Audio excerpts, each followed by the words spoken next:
Bienvenue dans Avis d'Expert, votre émission qui lie savoir et expérience pour éclairer les parcours scolaires et professionnels. Pour débattre aujourd'hui d'un sujet capital qui concerne nos apprenants, comment bien préparer et réussir l'épreuve de physique, chimie et technologie au BEPC et au baccalauréat. Nous avons l'immense honneur de recevoir une dame dont le parcours est inspirant et très inspirant d'ailleurs. Conseillère pédagogique en sciences physiques, ancienne chef service des examens et concours des départements de l'Atlantique et de Littoral du niveau CEP et BEPC.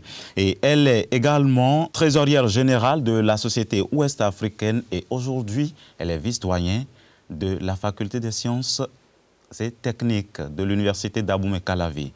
Dans quelques instants, permettez-moi de vous présenter mon experte du jour.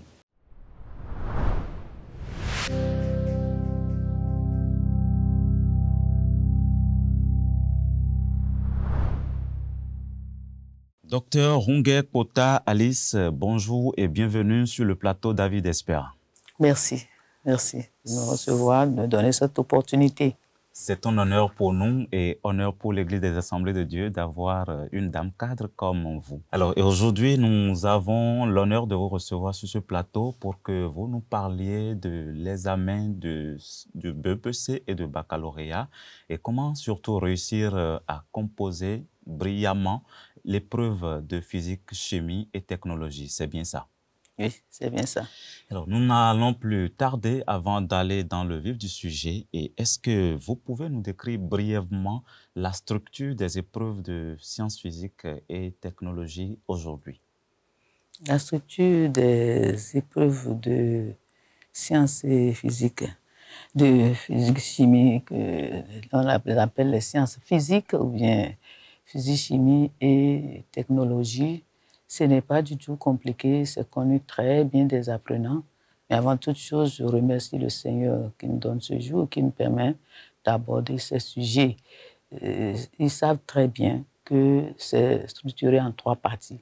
Il y a une première partie qui leur présente le contexte, c'est-à-dire qui les met dans le bain du sujet. Et après, deuxième partie, ça aborde la chimie et la technologie liée à la chimie. Et troisième partie, la physique et la technologie liée à la physique. D'accord. Alors, oui, c'est une façon d'amener nos apprenants à lier à la théorie la pratique. Avant, bon, c'est vrai que nous avons connu des génies qui, eux, n'ont pas besoin de tout ça là, parce qu'on aborde directement les questions et il faut répondre. Mais maintenant, c'est que l'apprenant même est au cœur de l'apprentissage et arrive à se retrouver. Et là, ce que cela exige d'eux, c'est qu'ils soient vraiment concentrés, pas distraits. D'accord. Alors, et quand on prend le BEPC et le baccalauréat, est-ce que le format diffère? Quand on prend le BEPC, le baccalauréat, le format ne diffère pas parce qu'il n'y a pas de différence, quoi. Il y a qu'on leur donne à eux aussi le contexte et maintenant des consignes qui font appel à la chimie et aux techniques liées à la chimie et la physique et les techniques liées à la physique. Oui, bon, par exemple, pour la classe du terminal, si on veut aborder en chimie la réaction de saponification, on ne parle plus de réaction de saponification directement, on peut parler d'une sœur ou d'un frère qui prépare du savon et a fait les mélanges et a obtenu du savon. Et nous savons qu'autour de nous, aujourd'hui au Bénin, même nos mamans aussi préparent le savon. Ça se fait. Enfin, ça se fait. Donc, mais à eux, maintenant de savoir qu'il y a eu de l'alcool, qui a utilisé de l'acide, qui a utilisé et que c'est l'acide qui donne le groupe OH Et c'est l'alcool qui donne l'hydrogène et l'ester se forme avec de l'eau. Et c'est une réaction qui est très lente. Okay. On en a parlé dans le cours. Mais ce n'est plus abordé directement de la telle acide réagit avec tel alcool. Non, dans le contexte, on va parler de la préparation de savon.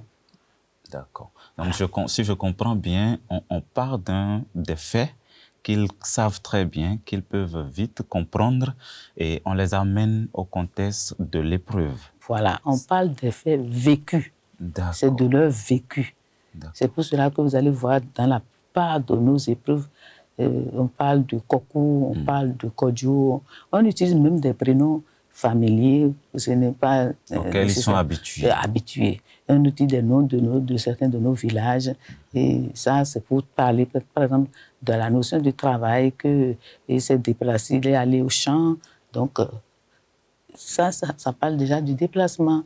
Et c'est maintenant à l'apprenant qui est resté éveillé, qui ne s'est pas laissé distrait, il saura déjà qu'en lisant, et ça, c'est ce qui est capital là, une bonne lecture du contexte. D'accord. Oui. Donc, c'est important pour chaque apprenant de bien lire l'étape contexte de l'épreuve pour pouvoir déjà faire un petit repère sur ce qui serait abordé ou les notions qui seront abordées dans l'épreuve.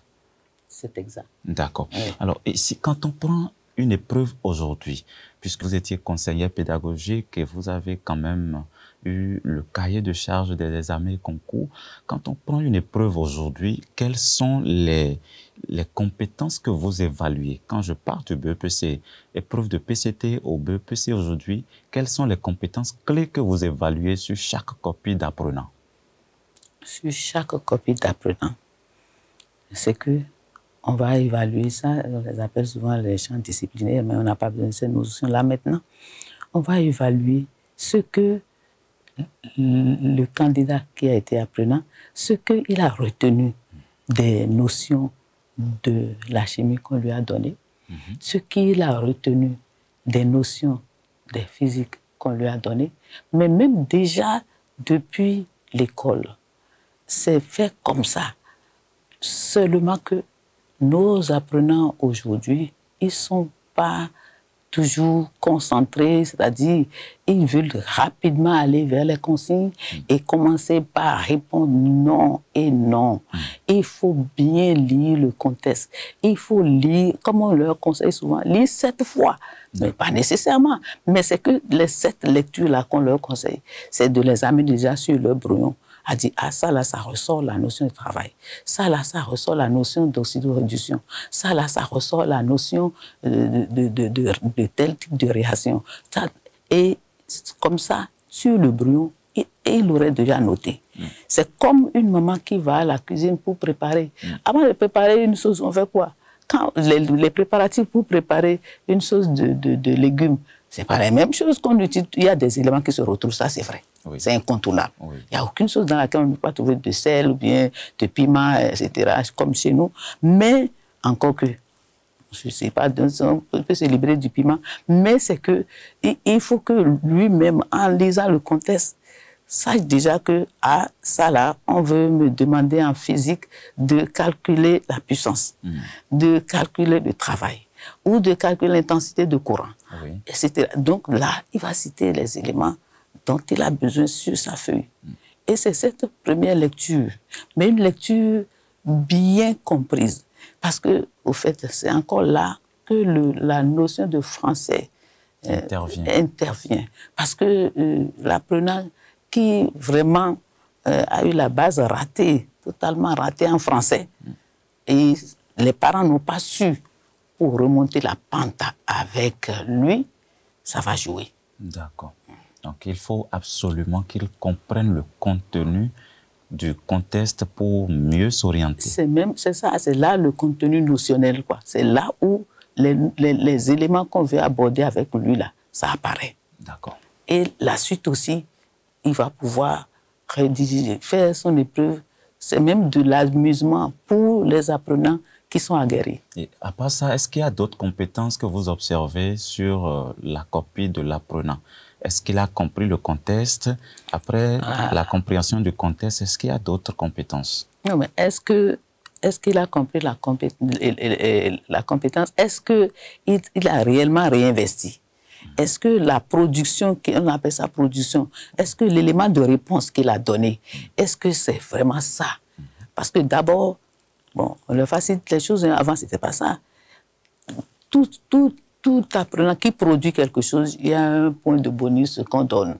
Parce qu'il y a quand même une production. Mais est-ce que ce qui est produit répond exactement à ce qu'on lui a demandé? Et maintenant, quand il sort de là, les applications qu'il a fait, le calcul qu'il a fait, est-ce que il y a une expression, nous appelons ça l'expression numérique qui sort là. Il faut que l'enfant encadre avant de passer au calcul réel. Parce qu'il y a des enfants, bon, c'est lié un peu aussi à leur âge, hein, parce qu'aujourd'hui, ils sont très jeunes en classe de 3e et également très jeunes en classe de terminale. Il faut les amener à dire, quand tu produis, ce que tu donnes là, ça porte ton nom de famille. Et c'est toi là. Donc, il ne faut pas t'amuser, il ne faut pas permettre à l'enseignant ou bien au correcteur de t'enlever des points. Oui. Fais en sorte qu'on ne puisse rien te retirer. Là, il a l'expression que tu as retrouvée qui est bien encadrée, tu as abordé les calculs. Et pour aborder les calculs, il faut apprendre à nos enfants, si on parle de masse, il va bien écrire la masse avec l'unité qui a été utilisée dans l'épreuve. D'accord. Chaque élément, il prend chaque élément avec les unités. Et comme ça, quand il va prendre l'opération qu'il veut utiliser pour faire le calcul, il saura que, ah, là, j'ai besoin de faire une petite conversion. Encore que, au niveau de la classe de 3e, ils n'ont pas du tout de conversion compliquée à faire. Et c'est pratiquement la même chose pour la terminale. Hein. Les conversions, là, les attendent à l'université. C'est ça. Oui. Puisque vous êtes quand même aussi habitué à la correction des copies, à la coordination de contrôle des copies et tout. Et est-ce que vous savez, il y a des difficultés qui reviennent souvent. Quand on prend chaque année, les apprenants ont des difficultés à répondre à certaines questions ou, selon votre expérience, bien sûr, hein, les difficultés récurrentes sur les copies d'apprenants. Est-ce que nous en avons à votre connaissance? Les difficultés récurrentes, à mon avis, c'est surtout l'avidité à résoudre l'épreuve. C'est-à-dire? C'est-à-dire qu'une épreuve, c'est une épreuve. Même si la première lecture te donne une compréhension totale, le candidat doit se ressaisir. Déposer même son stylo et reprendre encore une autre lecture et prendre note, reprendre encore une autre lecture et prendre note. Parce que vous allez constater sur la copie du candidat que c'est bien commencé, mais par la suite, parce qu'il n'a pas pris le temps pour relire correctement et ça voit les subtilités qu'on a mis là-dedans pour lui montrer que là, maintenant, c'est quand même un examen. C'est une épreuve. C'est une épreuve. Oui. Et tu veux être évalué sur comment tu vas pouvoir surmonter l'épreuve. C'est là que ils vont commencer par barrer à gauche et à droite. Les bonnes réponses sont mélangées avec les ratus et tout. Mais il y a la différence pour les apprenants qui vont écouter notre message là et qui écoutent leurs enseignants à l'école et leurs parents à la maison. Parce que le meilleur enseignant, c'est encore les parents. C'est ça. Oui. Et quand ils les écoutent, vous allez voir que c'est des copies qui sont présentées propres. Ce qu'il doit encadrer, il a encadré. La réponse avec tout calcul terminé est soulignée. Et tout, on a du plaisir à lire et à corriger ces copies. Si ça fait si bien que quand ça arrive au corps de contrôle, que c'est si propre que ça, mais on cherche, mais pourquoi il n'a pas eu jusqu'à 18 l'appréciation d'excellence, d'excellent, ou 19, pourquoi ne pas donner même, on rend compte aujourd'hui les 20 sur 20. Ah bon? Ah mais si. Ce n'est plus comme avant. Non, puisque, bon, autre chose aussi, quand c'est 18, 50, c'est vrai que multiplié par 2, ça donne le total là-bas, mais quand c'est déjà fait, le calcul est fait, mais on en arrive à arrondir ça à 19. À 19. Hein? Et puis, bon, celui qui a eu 13, 50, et puis on vient voir les produits. Est-ce que la production... le point que, même les points, il y a des points pour la présentation. Ah oui. Ah, mais si. Il y a des points pour la présentation. Quand la copie est propre, c'est pour cela qu'ils doivent vraiment travailler beaucoup plus sur leur feuille de brouillon et revenir rapidement sur la copie de composition pour mettre des résultats propres. D'accord. Alors, vous étiez conseiller pédagogique. Et quelles sont les démarches pédagogiques que vous recommandez aux élèves pour bien aborder l'épreuve de PCT et tout au long de l'année? Alors, qu'est-ce que moi je leur conseille? Parce que bon, parce que vous m'avez demandé, quand vous êtes conseiller pédagogique, vous l'êtes pour vos apprenants, c'est vrai, mais vous l'êtes beaucoup plus pour accompagner les jeunes collègues qui sont rentrés dans l'enseignement. C'est ça. C'est ça là, surtout que le conseiller pédagogique, c'est ce rôle-là que le conseiller pédagogique joue. Mais le conseiller pédagogique est d'abord enseignant pour ses apprenants. Et pour moi, mes apprenants, j'insiste toujours. Je leur dis qu'il y a beaucoup plus de facilité à maîtriser la chimie, un peu plus que les sciences physiques. D'accord. Si, ça, il faut qu'ils le sachent. Parce que, bon, c'est juste un petit effort de mémoire pour retenir certaines réactions. Est-ce qu'il faut bûcher? Non, pas du tout. Pourquoi? Je vous ai dit tout à l'heure que, par exemple, pour cette réaction de saponification-là, il faut savoir que c'est de l'acide et de l'alcool. Voilà. Et ça donne un produit qu'on appelle ester. Et la formule de l'ester, ce n'est pas les amis que tu vas l'apprendre, c'est que tu connais ça déjà. Et c'est une réaction qui n'est pas totale. Et quand ce n'est pas total, comment on fait la flèche, ils le savent aussi. Vous comprenez? Et maintenant, ça donne l'ester et l'eau. Pour avoir l'eau là, il y a le groupe OH et il y a le groupe, l'hydrogène. Les deux qui sont combinés, qui forment l'eau. Et depuis le début de l'année, on leur apprend aussi que quand on veut neutraliser un milieu acide, et par rapport à la neutralisation d'un milieu qui est acide, la neutralisation d'un milieu qui est basique, c'est-à-dire quoi? Au lieu de leur parler directement de la réaction acido-basique, on va leur dire que maman a préparé la sauce et que sa sauce est un peu plus acide. Et comment il va faire pour... Vous voyez? Donc, ce n'est pas que l'enfant va aller puiser une partie de la sauce pour mesurer le pH, mais c'est pour amener l'enfant à savoir que quand le milieu est fortement acide, il faut ajouter également une base forte pour que cela soit neutralisé. Et c'est la base donne OH, l'acide a son hydrogène qui est mobile et donne l'atome d'hydrogène et l'ion hydrogène. Et ça se combine pour former de l'eau. C'est des choses... On les réveille, ils vont toujours dire ça toute leur vie, ils ne vont pas oublier. Vous comprenez? D'accord. Bon, et puis, tu ne peux pas faire une classe de troisième sans connaître ce BABA, c'est le basique même. Mais quand ils viennent en classe de terminale, c'est un peu plus corsé. Les apprenants de la classe de troisième, on peut aborder les cas des bases fortes, les cas des acides forts et juste quelques exemples. En classe de troisième, on va encore donner d'autres formes d'acide et d'autres formes de base. Et c'est à l'apprenant de savoir ça. Depuis la classe de première, on a commencé par leur parler de la réaction d'oxydoréduction, mais ils doivent savoir que quand on parle de l'oxydoréduction, on peut parler du fer, on peut parler du magnésium, on peut parler du bichromate de potassium. C'est des choses qu'ils doivent retenir eux-mêmes. C'est comme de l'amusement. Dès qu'on commence par en parler à l'école, vous revenez à la maison, vous allez prendre tout bout de papier que vous trouvez à côté de vous, derrière vous, vous écrivez là-dessus plusieurs fois, ça reste. Ça reste. Et la notion aussi est bien saisie. Alors, ce serait un péché du siècle si je vous reçois sur ce plateau sans vous demander, quand je prends terminale, en chimie par exemple, quelles sont les notions qui reviennent régulièrement aux différents examens? Alors, vous ne pouvez pas aller à un examen de baccalauréat réel sans rien savoir sur la réaction d'oxydoréduction par exemple. D'accord. Sans ne pas maîtriser comment on peut identifier l'alcool primaire, l'alcool secondaire, l'alcool tertiaire.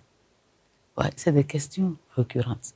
Si d'une forme ou d'une autre, ça va arriver.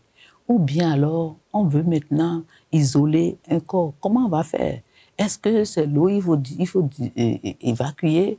Et bien, quel autre... C'est très simple, hein? C'est très simple. Ou bien on va bloquer une fonction et laisser une fonction active. Nos apprenants, ils le savent. Ils le savent. Mais c'est-à-dire que l'apprenant qui réussit le plus, c'est l'apprenant qui a son cahier de synthèse. Parce qu'à la fin de chaque apprentissage, l'enseignant en vient à dire, voilà ce qu'il faut retenir. C'est ça.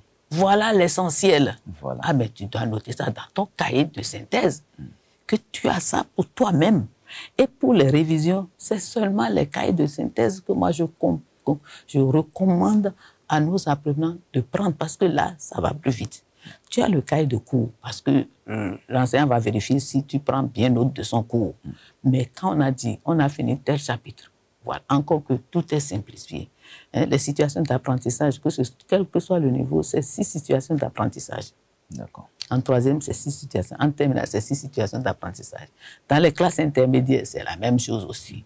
Bon, donc, toi, tu as ton cahier de synthèse. Moi, je l'ai fait même jusqu'à l'université. Et quand on prend physique, aussi en terminale, vous avez énuméré quelques notions qui viennent régulièrement en chimie. Physique aussi. En physique, il y aura la notion de travail.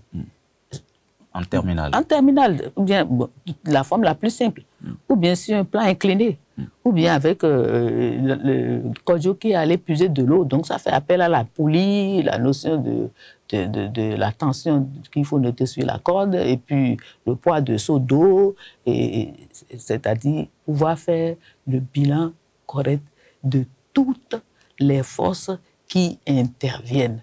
Et par rapport à la chimie, pouvoir faire le bilan de toutes les espèces chimiques qui sont mises en relief, c'est-à-dire les molécules ou bien les ions. Toutes les substances chimiques, il faut pouvoir faire leur bilan. Donc, tu ne peux pas faire une épreuve de la classe de terminale où tu n'as pas calculé la concentration, où on ne t'a pas amené à déterminer le volume en passant par la concentration, ou bien, bon, on doit t'amener à partir de la densité, si on veut corser un peu. Ils savent. D'accord. Donc, on va faire court pour vite avancer, puisque nous tendons progressivement vers la fin de cette émission. Et quelle est la meilleure façon de réviser les formules et équations physiques, pour être plus bref, que ce soit au BPC ou au bac? La meilleure façon, c'est que quand le chapitre est terminé, toi-même, apprenant, à partir de ton cahier de synthèse, là, à partir de cahier de... Si vous simplifiez, je ne sais pas s'ils ont compris synthèse ou bien résumé, quoi. Hein, l'essentiel à retenir, là. Les formules qui sont intervenues dans la première situation d'apprentissage, ces formules-là, on peut encore utiliser dans la seconde situation d'apprentissage. Donc, toi-même, tu dois pouvoir savoir que quand on te donne, par exemple, la valeur du travail, tu vas pouvoir déterminer la force qui a fait effectuer le travail quand tu as le déplacement. Ou bien, et tu dois pouvoir savoir que la force s'est exprimée en telle unité. Et bien maintenant, quand on te parle de force, et puis on ne dit pas la force en Newton, et on te donne le poids, tu sais la relation qui lie la masse, la force et le champ. Le vecteur changé. Donc, bref, c'est que il faut que nos apprenants s'habituent après chaque situation d'apprentissage. Ils font et les formules, et deuxième autre, les formules également, et pouvoir faire un jeu d'amusement, hein, comme ils jouent Ludo à la maison, ou bien pouvoir déplacer tel ça là, en partant de là-bas, je vais pouvoir résoudre.